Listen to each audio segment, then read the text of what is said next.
And number 1, under Section 501 CMT, export declaration may not be granted for goods. A. If below minimum quantity set by the government. B. Upon recommendation by the collector. C. Packaging of which violate labeling and marking requirements. D. All of the above. Number 2, which among the following statements are true regarding export declaration? A. It may not be granted for goods which do not conform to applicable standard grades establishment by the government. B. It may not be signed electronically otherwise. C. It may not be manually and electronically lodged and processed. D. All of the above. Number 3.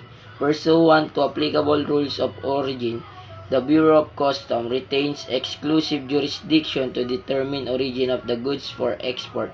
Further, it has exclusive authority to issue corresponding certificate of origin.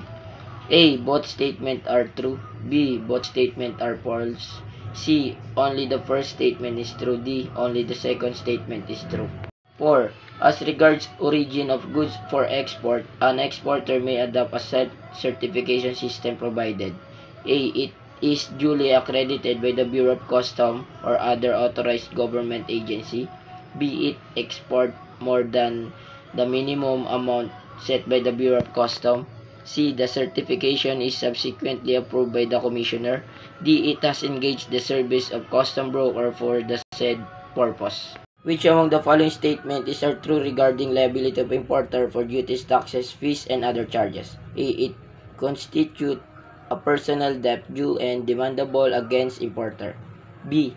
It is discharged only upon payment of same. C. It constitutes a lien on the imported goods. D. All of the above.